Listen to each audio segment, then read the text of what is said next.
அடுத்து வரும் நிகழ்ச்சியானது ஜாய்ஸ் மேயர் ஊழியங்களின் நண்பர்கள் மற்றும் பங்காளர்களால் தாங்கப்படுகிறது.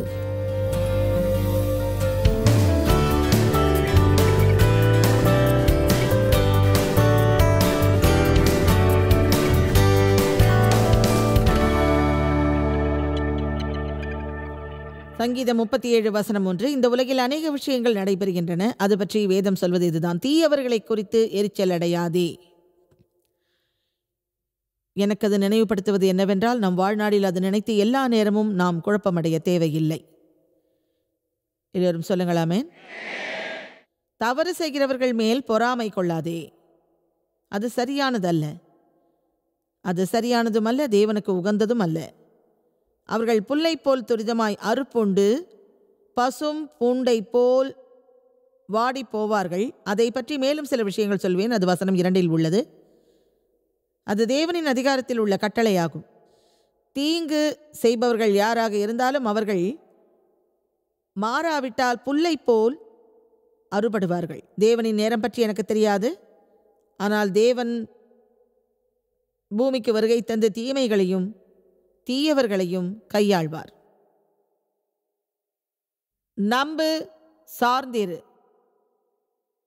உறுதியோடு இரு. கர்த்தரை நம்பி நன்மை செய், அவரை நம்பி நன்மை செய். அம்மாதிரியான நேரங்களில் நாம் இருக்கும்போது என்ன செய்வது? தேவனை விசுவாசித்து நாம் நன்மை செய்வோம். அது மிக எளிமையான விஷயம். தேவனை விசுவாசித்தால் மட்டும் போதாது, அவரை விசுவாசித்து காரியங்கள் செய்ய வேண்டும். இன்று தேவனின் அதிகாரம் பற்றியும் மனிதனின் பொறுப்பு பற்றியும் நான் பேசப்போகிறேன். தேவன் வல்லமையானவர், அவரால் நாம் விரும்பியதை செய்ய முடியும். அதில் வியப்பான ஒரு விஷயம் என்னவென்றால், அவரது ஆளுமையில் நாமும் ஒரு பங்குதாரராக இருக்கவே அவர் விரும்புகிறார். அவர் தானாகவே எல்லாவற்றையும் செய்ய விரும்பவில்லை, அவற்றை நம் மூலமாகவே செய்ய அவர் விரும்புகிறார். அது மட்டுமல்ல, அவர் ஒரு துணிச்சலான முடிவெடுத்து அதற்காக சுய விருப்பத்தை மனிதனுக்கு வழங்கியுள்ளார். நம் சுய விருப்பத்தை தேர்ந்தெடுக்க அவர் சுதந்திரம் வழங்கியுள்ளார். அது நமது வாழ்வின் உயர்ந்த ஒரு அழைப்பாகும். நாம் ரோபோ போல் இருப்பதையோ பொம்மை போல் இருப்பதையோ அவர் விரும்பவில்லை. நமக்கு சுய விருப்பம் அவர் வழங்கியுள்ளார். யாராவது நரகத்திற்கு போக விரும்பினால் அதை செய்வதற்கான உரிமையை அவர் வழங்குவார். அது உண்மையாகும். நான் நினைப்பது என்னவென்றால், யாராவது தேவனை நேசிக்காமல் இருப்பதை நீங்கள் அறிந்தால் அவர்கள் தேவனை நேசிக்க வைக்க நீங்கள் முயற்சிக்க மாட்டீர்கள். அது அவர்கள் சுயமாக எடுக்க வேண்டிய ஒரு தீர்மானமாகும். அதற்கு வேறு யாரும் பொறுப்பேற்க முடியாது. அதுதான் உள்ளபடியே சுய விருப்பமாகும். அது ஒரு வகையில் வியப்பாக இருக்கும். ஆனால் நமக்கு சுய விருப்பம் இருந்தாலும் அதற்கு நாம் பொறுப்பேற்க வேண்டும். நமக்கு தேவையானதை நாமே தேர்வு செய்ய வேண்டும். அதனால் விளையும் குழப்பங்களுக்கு தேவனையோ பிறரையோ நாம் குற்றம் சொல்லக்கூடாது என்பதுதான் உண்மை.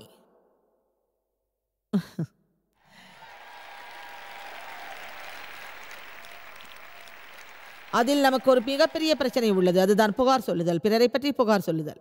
சிலர் உங்கள் மீது ஆதிக்கம் செலுத்தக்கூடும், அவர்களின் தவறான முடிவுகளுக்கு உங்களை ஆளாக்கி புண்படுத்தக்கூடும். அந்த வகையில்தான் மோசமான மக்கள் தவறான முடிவுகளை எடுக்கின்றார்கள். தேவன் அதற்காக எதுவும் செய்யாததை உள்ளபடியே நம்மால் புரிந்து கொள்ளவும் முடியாமல் போய்விடுகின்றது. ஆனால் நாம் தேவனை விசுவாசித்து நமது முடிவுகளை எடுக்க வேண்டும் என்பதையே அவர் விரும்புகின்றார். அதாவது அவரது வார்த்தையின்படி நாம் முடிவெடுக்க வேண்டும். அதன் பிறகு தீய விஷயங்களால் நாம் புண்பட்டிருப்பதிலிருந்து மீள்வதற்கு வெகு நேரம் ஆகாது என்பதுதான் உண்மை. சாத்தான் விரும்புவது என்னவென்றால், தவறான மக்கள் தவறு செய்ய வேண்டும், அதன் மூலம் நல்ல மனிதர்கள் எல்லோருமே பாதிக்கப்பட வேண்டும். அதன் பிறகு அவர்கள் வெறுப்படைந்து வாழ்க்கை முழுவதும் வெறுப்போடு பழிவாங்கும் உணர்ச்சியோடு இருக்க வேண்டும் என்பதுதான் அவனுடைய ஆசை. ஆனால் நாம் அதைவிட சாமர்த்தியமானவர்கள், நாம் அதிகப்படியான சாமர்த்தியமானவர்கள், சரிதானே? நாம் அமைதியாக செய்ய வேண்டிய விஷயம், நம் எதிரிகளை நாம் சரியாக கையாள வேண்டும். 40 வருடங்களாக வார்த்தையை போதித்த பிறகு இதை நான் சொல்கிறேன். என்னை புண்படுத்துபவர்கள் மீது வெறுப்போடு இருப்பதில் அதிக நேரம் நான் செலவழித்துள்ளேன். அது நேரத்தை வீணடிக்கும் ஒரு செயலாகும். நம்மை நாம் பாதுகாத்து கொள்வோம். பிறரை நாம் பழி வாங்காமல் இருப்போம். நான் சொல்வதை எல்லோரும் சற்று கவனமாக கேளுங்கள். தேவன் அதற்கு உதவுவார். இதை மீண்டும் சொல்லவா? நாம் பிறரை வெறுக்கும் வரையில், அவர்களுக்கு எதிராகவும் அவர்கள் மீது காழ்ப்புணர்ச்சியோடும் இருக்கும் வரையில், அவர்களையும் தேவனையும் சாத்தானையும் அதற்காக பழிக்கும் ஒரு நிலையில் அது பயன் தராது. ஏனென்றால் நாம் பழி சொல்வதிலேயே காலத்தை கழிக்கிறோமே தவிர அதற்காக எந்த பொறுப்பும் எடுக்க நாம் தயாராக இருக்க மாட்டோம். அதனால் நமது வாழ்க்கை முழுவதும் வெறுப்போடும் பிறரை பழிவாங்கும் ஒரு நோக்கத்தோடும் நாம் இருப்போம். அப்படி நாம் இருந்தால் தேவன் நமக்கு நிச்சயமாக உதவி செய்ய மாட்டார். நான் தேவனை விசுவாசிக்கிறேன் என்று நீங்கள் சொல்லலாம். ஆனால் நீங்கள் நல்லது செய்கிறீர்களா?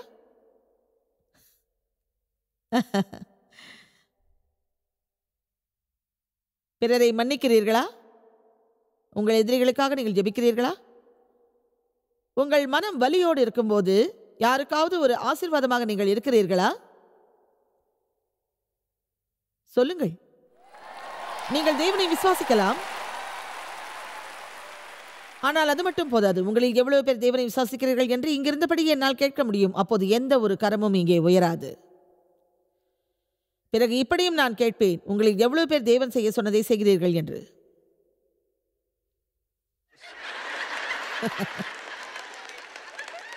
இதை சொல்லிவிட்டு அதோடு நான் முடித்து விடுவேன்.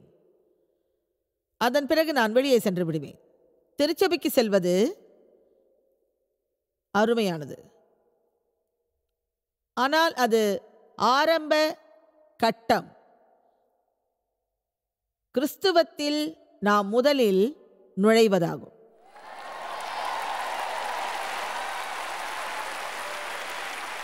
ஒரு கிறிஸ்தவர் என்ற முறையில் அதை மட்டும்தான் உங்களால் செய்ய முடியும் என்றால் அது மிகவும் சோகமானது. நாம் திருச்சபைக்கு செல்ல வேண்டும். அங்கே கேட்பவைகளை நாம் மனதிலே பதிய வைக்க வேண்டும். வெளியே வந்து நமது சமூகத்தில் இயேசு சொல்லியபடி அவரது முக்கியமான பிரதிநிதியாக நாம் அனைவரும் இருக்க வேண்டும். இதை கேட்டு நான் மிகவும் களைத்து விட்டேன். நீங்கள் ஒரு கிறிஸ்தவரா? ஆம், நான் ஒரு கிறிஸ்தவன். தேவனின் வார்த்தை உண்மையிலேயே ஒரு மருந்து போன்றது. ஒரு மொழிபெயர்ப்பு உள்ளது, அது ஐசக் லீசர் மொழிபெயர்ப்பு என்று நினைக்கிறேன். அது சொல்கிறது தேவனின் வார்த்தை ஒரு மருந்து என்று. அதை நீங்கள் ஒரு மருந்து போல் உட்கொண்டால் உங்கள் அகத்தில் உள்ளவை எல்லாம் நலமாக இருக்கும். பிறகு நீங்கள் எல்லாவற்றிலும் விசுவாசத்தோடு செயல்படலாம். அந்த விசுவாசம் உங்களுக்கு எந்த ஒரு பிரச்சனையும் வராமல் பாதுகாக்கும். அதுதான் நமது மருந்து சீட்டு. டாக்டர் இயேசுவானவர் நமக்கு வழங்கும் மருந்து சீட்டு அதுவாகும். நோயாளிகள் எங்கும் இருக்கலாம், யாரிடமும் வேலை செய்யலாம். உங்களுக்கு தேவைப்படும் வரையில் அந்த மருந்தை நீங்கள் உட்கொள்ளலாம். பிறகு பாருங்கள், அது உங்களை சரியாக்கும். நீங்கள் டாக்டரை அழைக்க தேவையில்லை, அது முடிவில்லாதது. ஆனால் உங்களை எச்சரிக்கிறேன், அந்த எச்சரிக்கை மிக தேவையானது. அதில் கடுமையான சில பின் விளைவுகள் இருக்கும், அதில் சில பக்க விளைவுகள் இருக்கும். அதுதான் சமாதானம், மகிழ்ச்சி, உறுதி, நம்பிக்கை. ஓ மை காட், பிறகு நம் வாழ்வு மேம்படும்.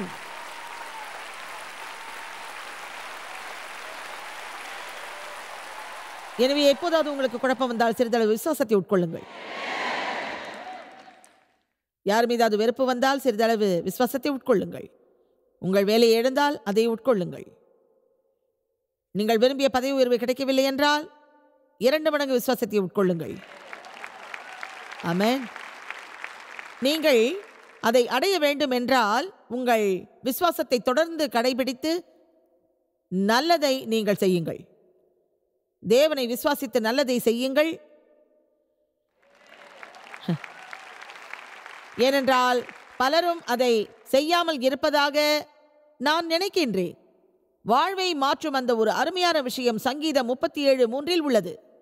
தீமையை கண்டு நீங்கள் பயப்படாதீர்கள். இந்த உலகில் உள்ள தீமையை குறித்து கவலைப்படாதீர்கள். நான் என்ன செய்ய போகிறேன், இப்போது என்ன நடக்கப் போகிறது, இனி என்ன நடக்கப் போகிறது, என் எதிர்காலம் எப்படியோ என்று கவலைப்படாதீர்கள். அதில் குழப்பம் வந்தால் இயேசு மீண்டும் எப்போது வருவார் என்று கேளுங்கள். அவர் சரியான நேரத்தில் வருவார்.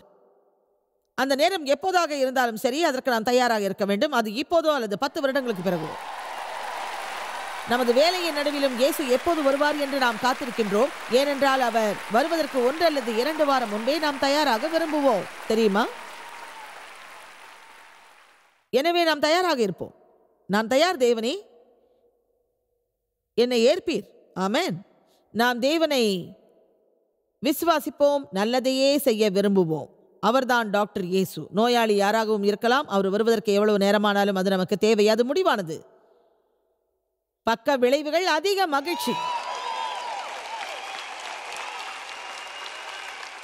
பரலோகத்தில் வெகுமதி இருக்கும். அது உள்ளபடியே உண்மை. சங்கீதம் 37 எப்போதும் தேவன் தயாராவார் என்று கூறுகிறது. அவர் மோசமானவர்களை கையாள்வார். அதற்கிடையில் நாம் இப்படி சொல்லக்கூடாது, தேவனே அவரை அழைத்துக் கொள்ளும் என்று. நமது வேலை அவர்களுக்காக ஜெபம் செய்வது. இருளில் வாழ்ந்தபடி ஏமாற்றமும் இழப்பும் அடைந்திருக்கும் மக்களுக்காக நாம் வருத்தப்பட வேண்டும். அவர்களுக்காக கருணை காட்ட வேண்டும். அவர்களால் நமக்கு நஷ்டமில்லை.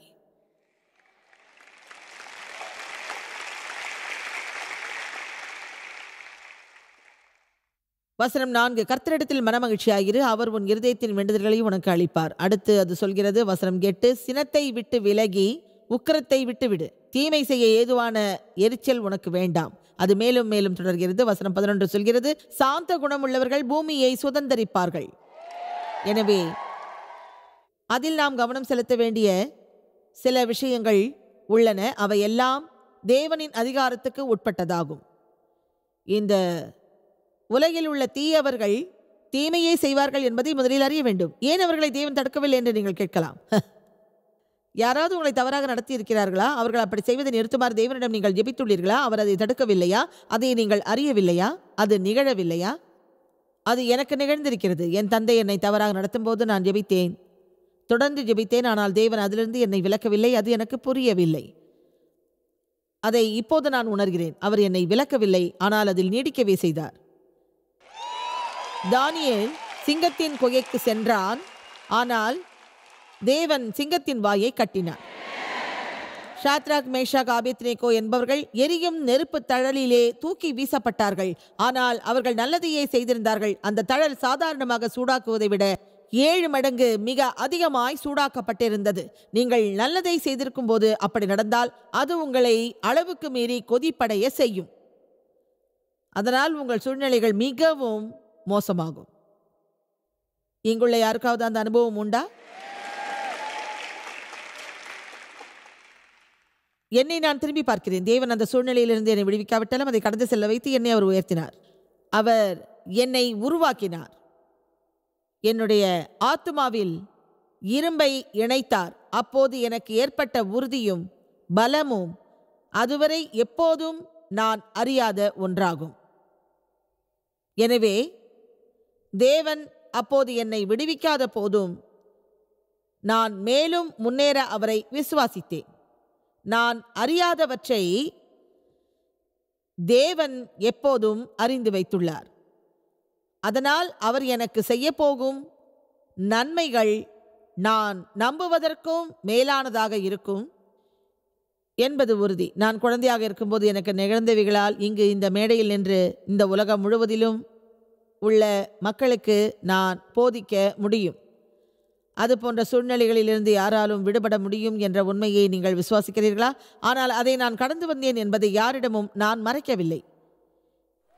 இதை நான் குறிப்பிடும்போது ஒரு உண்மையை சொல்ல விரும்புகிறேன். எல்லோருக்கும் பல்வேறு விதமான சூழ்நிலைகள் இருக்கும். ஆனால் நான் சொல்வதை யாரும் நம்ப மாட்டார்கள். இருந்தாலும் அப்படிப்பட்ட ஒரு சூழ்நிலையை நாம் கடக்க வேண்டும் என்று தேவன் உள்ளபடியே விரும்புவார். அது ஒரு வகையில் வேடிக்கையாகவும் இருக்கும். ஆனால் அதிலிருந்து நாம் மீண்டு வெளிவந்து வெற்றி பெறுவதையே அவர் விரும்புகின்றார்.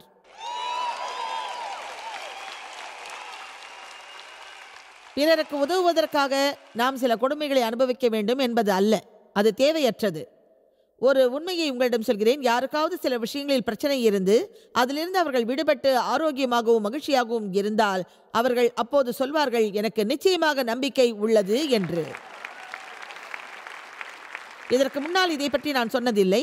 ஆனால் கலிபோர்னியாவில் எனது தொடர் நிகழ்ச்சியின் முதல் கூட்டத்தில் இதை பற்றி நான் சொன்னேன். இப்போது நான் மீண்டும் இதை உங்களுக்காக இப்போது சொல்கிறேன். எனவே நம்மை விடுவிக்குமாறு தேவனிடம் ஜெபிப்போம். அது நல்லதாகும், தேவனுக்கும் அது உகந்ததாகும். அவர் நம்மை எதிலிருந்தும் விடுவிக்க வல்லவர்.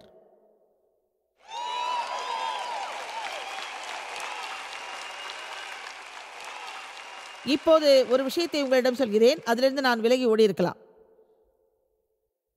ஆனால் அதில் எனது சுய தேர்வு இருந்தது. இதை மறக்கிறேன். நான் தேவனின் வழியில் நடக்கப் போவதில்லை, என்னுடைய வழியில் நான் நடக்கப் போகிறேன் என்று என்னால் சொல்லியிருக்க முடியும். அதைத்தான் நாம் செய்ய விரும்புவோம். ஆனால் தயவு செய்து அதை நீங்கள் செய்யாதீர்கள். மனிதனின் மனம் அவன் வழியில்தான் இருக்கும், ஆனால் தேவன் நம்மை சரியாக வழி நடத்துவார். ஆமென். நாம் செய்ய வேண்டிய காரியம் ஒன்று உள்ளது. நாம் எடுக்க வேண்டிய ஒரு முடிவு உள்ளது. அதுதான் நமது பொறுப்பாகும்.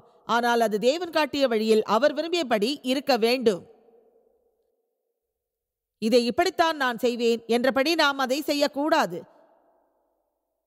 ஏனென்றால் தேவனின் திட்டம் மாறுபட்டது. என் வாழ்விலிருந்து ஒருவரை அகற்றி எறியவும், அவரிடம் பேசாமல் இருக்கவும், அவரோடு மகிழாமல் இருக்கவும் விரும்பலாம். அதற்கு காரணம் அவர் வாழ்க்கை ஒரு பிரச்சனையில் இருக்கும். நான் உங்களுக்கு உதவ முடியும், ஆனால் உதவ மாட்டேன். நீங்க எனக்கு என்ன செஞ்சீங்கன்னு கேட்கலாம். அதுதான் மனிதனின் எண்ணமாகும். அதைத்தான் நம் மாம்சமும் விரும்பும். அதை பற்றி நான் சொல்லி உள்ளேன். ஆனால் அது தேவனின் வழி அல்ல. தேவனின் வார்த்தையை 40 ஆண்டுகள் படித்த பிறகு அதை நான் அறிந்துள்ளேன். நான் 40 ஆண்டுகள் அறிந்ததை உங்களிடம் பதிவிறக்கம் செய்யலாமா? அதற்கு நீங்கள் தயாரா? அதை நான் செய்கிறேன். என் அனுபவத்தை வைத்து சொல்கிறேன், தேவன் மிக சரியானவர். அதை பற்றி சிந்தியுங்கள். தேவன் எப்போதுமே சரியானவர். சில நேரங்களில் தேவன் நமக்கு பிரச்சனைகளை தருவார். அது பற்றி நமக்கு புரியாது, ஏனென்றால் நாம் நம்ப முடியாத சில விஷயங்களை அவர் நிகழ்த்துவார். உடனே அதிலிருந்து நாம் விலகுவோம். அது மட்டுமல்ல, தேவனின் விருப்பத்திலிருந்து நாம் விலகுவோம். நான் ஒரு கீழ்ப்படிய மனைவியாக இருக்கவில்லை. தொடர்ந்து நான் ஒரு போராட்டக்காரியாக இருந்தேன். என்னை பற்றி மட்டுமே நான் சிந்தித்தேன். நான் மோசமானவள், மிகவும் மோசமானவள், மிக மிக மோசமானவள். நான் என்ன செய்ய வேண்டும் என்று யாரும் எனக்கு சொல்ல முடியாது. நீங்கள் எனக்கு தேவையில்லை. இதை நன்றாக கேளுங்கள். பிறகு நான் வேதத்தை படிக்கத் தொடங்கினேன்.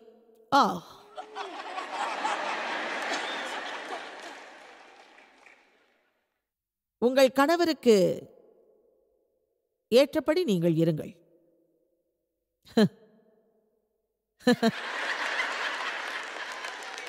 தேவனுக்கு ஊழியம் செய்வது போல்.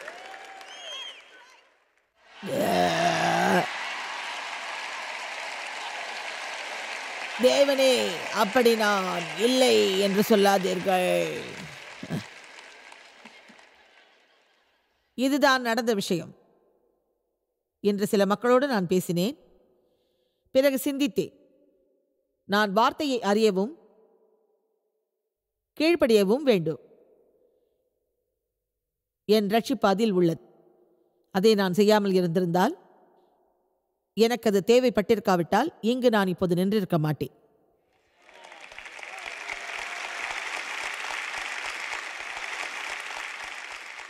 உங்கள் வாழ்வில் என்ன தேவைப்படுகிறது?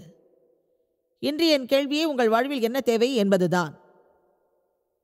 தேவனிடம் நீங்கள் நிறைய கேட்டீர்கள். அது உங்களுக்கு வேண்டுமா வேண்டாமா?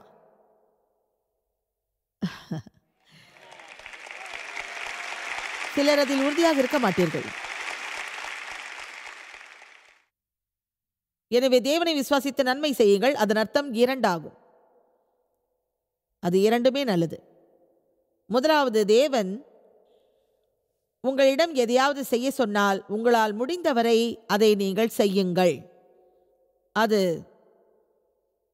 வேதவசனத்தில் நீங்கள் படித்ததாகவும் இருக்கலாம், தேவன் உங்கள் இருதயத்தில் வைத்ததாகவும் இருக்கலாம். அது முத்திரை வார்த்தையாகவோ எழுதப்பட்ட வார்த்தையாகவோ இருக்கலாம், தேவன் உங்கள் மனதில் வைத்த வார்த்தையாகவும் இருக்கலாம். நாம் தூய்மையானவர் அல்ல, நாம் பிடிவாதமானவர்கள், வேகம் இல்லாதவர்கள். நமது ஆற்றலை நாம் வெளிப்படுத்த சில காலமாகலாம். எனவே தேவன் நம்மிடம் செய்ய சொன்னதை நாம் செய்வதற்கு தயாராக இருங்கள். ஒரு விஷயத்தை புரிந்து கொள்ளுங்கள். உங்களால் முடியாத, உங்களுக்கு வல்லமை இல்லாத எதையும் செய்யுமாறு தேவன் உங்களிடம் சொல்ல மாட்டார்.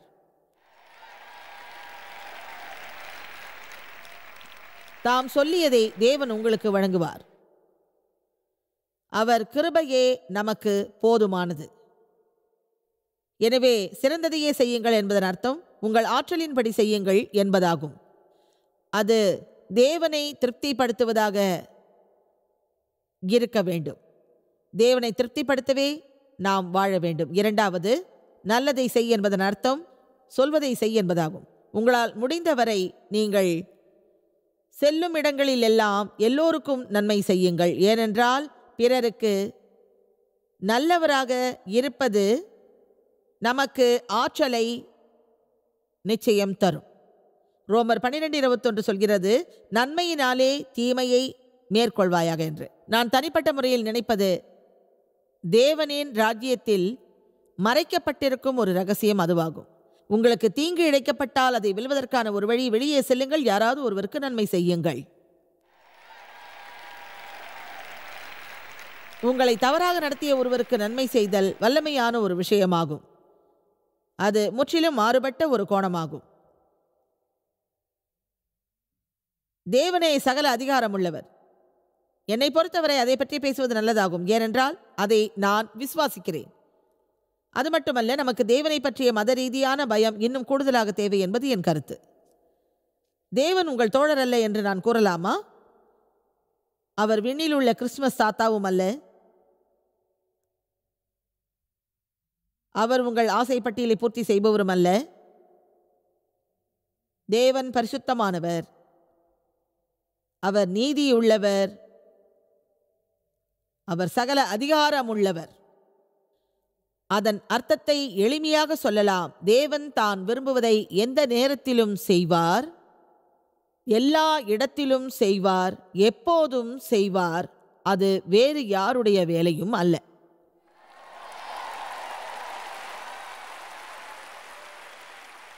அது எளிமையானது. தேவன் அதிகாரமுள்ள ஒரு விருப்பத்தோடு எப்போதும் இருப்பவர். அவரது அதிகாரத்தை யாராலும் எப்போதும் எந்த தருணத்திலும் தடுத்து நிறுத்த முடியாது. அதை புரிந்து கொள்ளுங்கள். தேவன் அதை ஏற்கனவே வெளிப்படுத்தியுள்ளார். அவர் கூறியுள்ளார், தீயவைகள் அறுப்புண்டு போகும் என்று. அதை குறித்து கொள்ளுங்கள். தீயவர்கள் யார்? அவர்கள் பிறரை தவறாக நடத்தும் தீய மக்கள். எப்போதும் அதை அவர்கள் செய்து கொண்டிருப்பார்கள். ஆனால் விடிவு நாள் விரைவில் வரும். வேதம் சொல்கிறது, இரக்கமுள்ளவர்கள் முடிவில் இந்த பூமியில் இருப்பார்கள் என்று. அது தேவனின் பிரதான அதிகாரமாகும். அதை போற்றி நாம் தேவனோடு இணைந்திருந்தால் முடிவில் அது நமக்கு நிகழும். அது உங்களை பொறுத்தது. ஹல்லேலூயா! அதை நாம் பெறுவோம். ஆமென். அதே சமயம் அந்த நடுவே நாம் வாழ்ந்தாக வேண்டும். அதன் நடுவே நாம் வாழ்வதை பற்றி கடந்த சில ஆண்டுகள் நான் போதித்து வருகிறேன். ஏனென்றால் அது மிக முக்கியமானது. அதை நாம் பாதுகாக்க வேண்டும். அப்போதுதான் அது நமக்கு நினைவுபடுத்தும், தேவனிடம் ஒரு திட்டம் உள்ளது, நமக்கான ஒரு நல்ல திட்டம் உள்ளது என்று. உங்களிடம் ஒரு விஷயம் சொல்கிறேன். தேவனிடம் நமக்கான ஒரு திட்டம் இருந்தால் நமது வழியில் தீய மனிதர்கள் வரக்கூடும். ஆனால் அவர்கள் யாராலும் தேவன் நமக்காக வைத்திருக்கும் திட்டத்தை தடுக்க முடியாது என்பது. நீங்கள் விரும்பினால் மட்டும் அதை நிறுத்தலாம். நான் சொல்வது புரிகிறதா? உங்களை தவிர வேறு யாராலும் தேவனின் திட்டத்தை தடுக்க முடியாது. நமக்கான கதவை திறக்க தேவனை விசுவாசியுங்கள். அதை வேறு யாராலும் செய்ய முடியாது. அதே சமயம் தேவன் நம்மிடம் செய்ய சொன்னதை செய்யும் பொறுப்பு நமக்குள்ளது. நாம் எதுவுமே செய்யாமல் இருக்கக்கூடாது. நாம் ஜெபிப்போம். நாம் ஜெபிக்கும் போது தேவனின் அறிவுரையை பின்பற்றுவோம். நம்மால் முடிந்ததை செய்வோம். தேவன் நம்மிடம் செய்ய சொன்னதை செய்வோம். மற்றதை அவர் செய்வார்.